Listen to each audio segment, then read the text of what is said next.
So, who's been watching World's End Harem this season? For those not in the know, it's a show where a guy gets put into cryosleep, wakes up, and discovers he's the last man alive. In an effort to save the human race, a bunch of girls try to seduce him, while he attempts to remain chaste for the girl he likes. From the jump, viewers were expecting to be drowned in fan service, to see all the boobs and butts featured in the manga, but now in motion. What they didn't expect was to find the characters covered in robot vomit.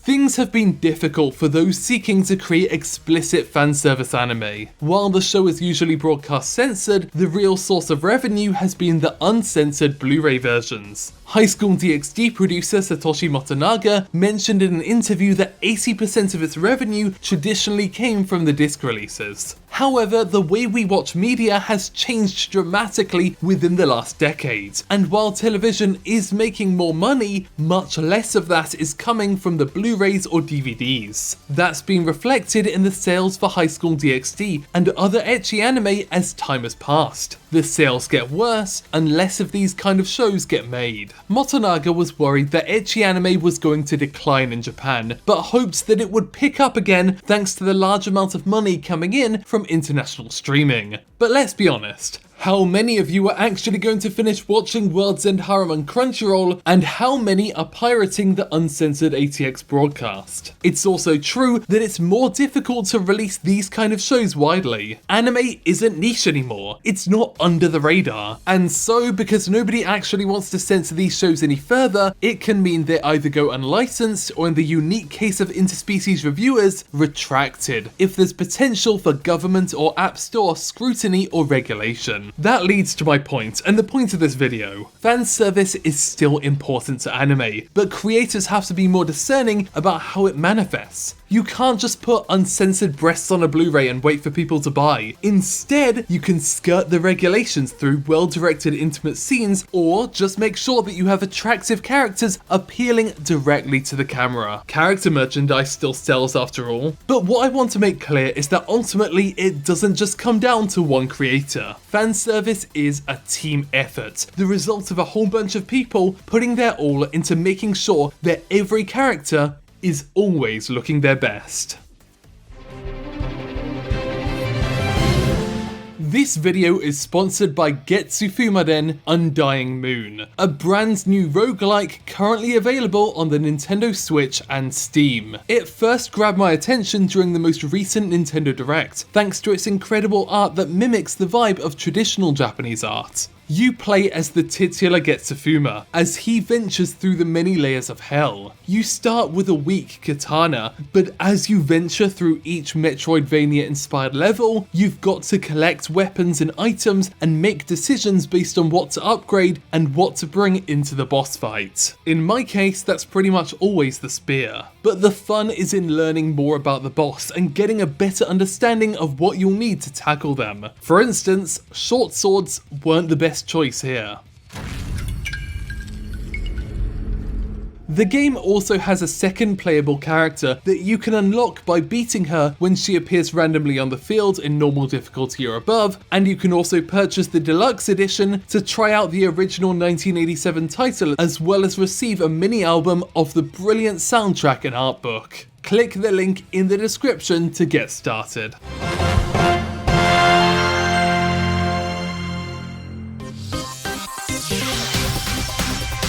Of course, fan service is inherently going to be subjective. For some, the production disaster in Shirobako is all they need to get their rocks off. But I believe that the effort that goes into anime fan service goes largely under-recognized. How do anime creators get our hearts beating in just a couple seconds? How do they make a 20-minute episode seem so much longer by convincing us to watch a cartoon girl wink at the camera on loop? Fanservice in itself is a vague term. I don't necessarily think everything sexual in anime is for the sake of fanservice. At the same time, not all fanservice is necessarily sexual. The bit at the end of the Granblue fantasy anime where a bunch of popular characters suddenly appear is totally fanservice, and while that's not really what I want to talk about in this video, the psychology is the same, and the result is that money gets spent. In the same way that an extended Gundam Unicorn transformation sequence compels me to buy the Gunpla, the recreated opening sequence of Final Fantasy VII Remake where Cloud glances towards the camera compelled me to buy this plush. They are both deeply attractive characters in their own way.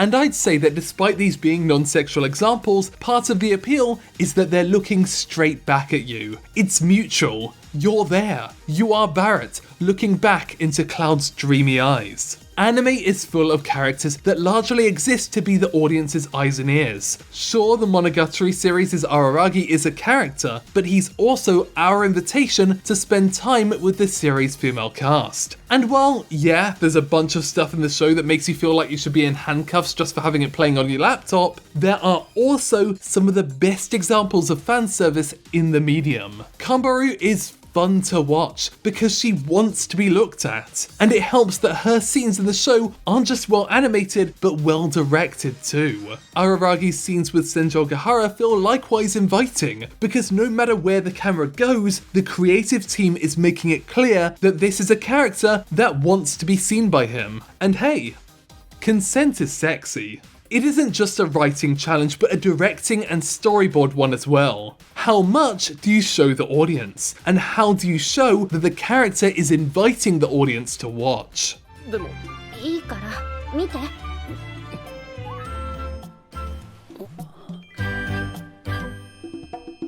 Ultimately, anime fan service, just like anime itself, is a group effort across all roles. But I feel most people would agree that the role of character designer is one of the most significant. These are the people who define the look of the characters, even in adaptations, and one of their key roles is in enforcing consistency. If ReZero's Rem looked different in every scene, would she still have as many fans as she does today? Likewise, character designers are often also responsible for drawing up many of the more fan-servicey illustrations for the show's merchandise. In the case of ReZero's Kyuta Sakai, that includes Blu-ray covers, acrylic stands, tapestries, and since even that's not enough, she's also drawn plenty of ReZero fan art, including this one of Emilia and Rem fawning over a gender-bent Subaru. She is also the queen of Yuri anime after all. I imagine creating fan service is even more fun when you're a huge fan yourself. In an interview with the staff of SK8, Hiroko Utsumi's team described her as a director who was obsessed with her characters. And whether it's Free, Banana Fish, or SK8 itself, it absolutely comes across. And it's clear that she wants the audience to love the cast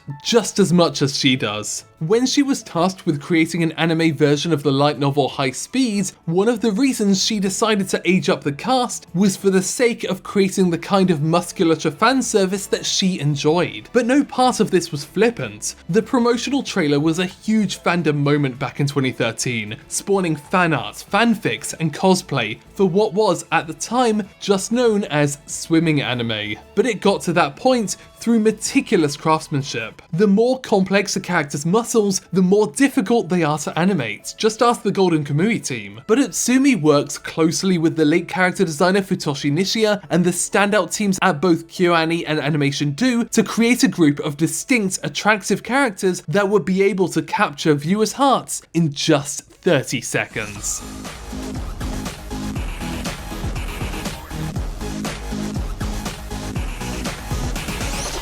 Every part is perfect. The designs, the animation, and all the steps that come later. We often think of anime as just animation, but it's important to remember that after the animation stage, all you've got here is line work.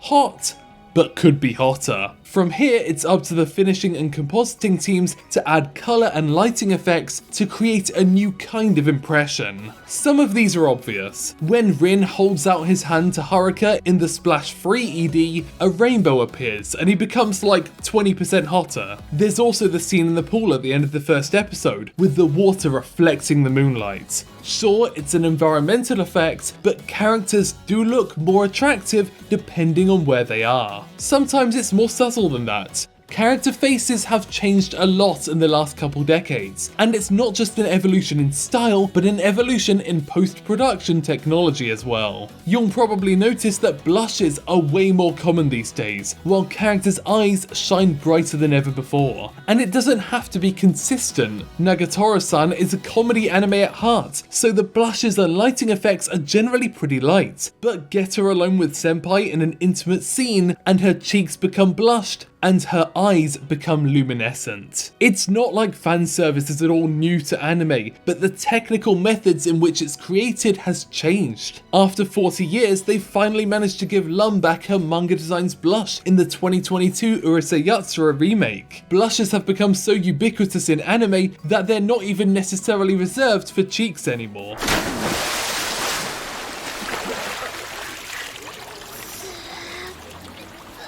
For me, one of the biggest differences between effective and boring fan service is whether it's thoughtful or thoughtless. The random groping in Seven Deadly Sins and Fire Force isn't interesting and it's not even funny. Sex comedy is a big thing in anime, and while I wouldn't really think of it being the same as fan service, it still takes commitment. One of Konosuba's funniest episodes is when animation director Koichi Kikuta decided to take a scene with darkness really seriously, using animation to create an intensely intimate atmosphere, all for the sake of a joke.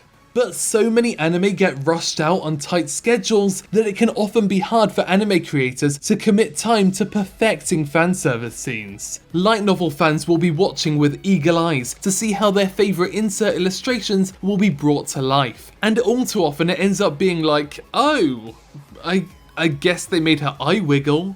It's so common. Rusted Armors debuted this season with boy band member Taiki Sato playing the lead, but the best the production can do for fan service is some shitty 3D models sitting in a hot spring. Even the Italian Senate got better CG than that. The anime that captures fans' hearts are the ones where the team has had the time and resources to deliver it. Bakuten is an extraordinary show with a profound respect for the male physical form, and it took 4+ years to reach our screens, because something of this quality needs that kind of planning. Likewise, the SSSSS Gridman team wanted to create attractive female character designs, but it's only because of its favourable production circumstances that these characters can actually express themselves in animation. But time alone isn't all that's required. You also need a talented and experienced creative team who knows what works and what doesn't. Saekano's a great example. The show's pretty cheeky, and before showing the start of the story, they broadcast an episode titled Fanservice of Love and Youth. Directed and storyboarded by the excellent Kanta Kamei, it's a surprisingly well-crafted fanservice episode, where the characters spend their time talking about fanservice in anime. And you don't get any intrusive censorship because in the end, there's nothing to censor. It shows everything,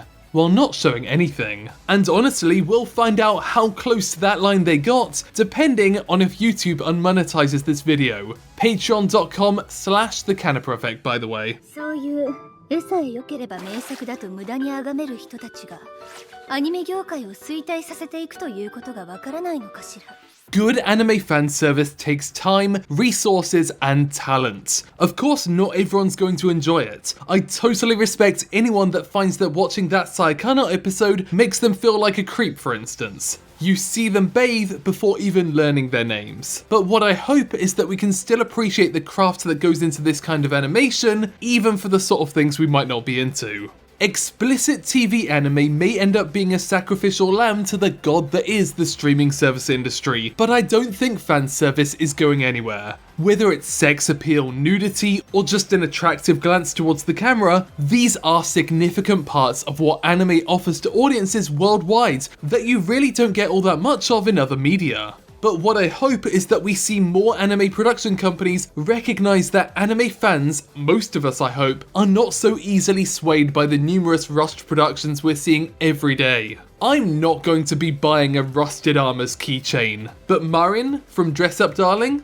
I'll think about it.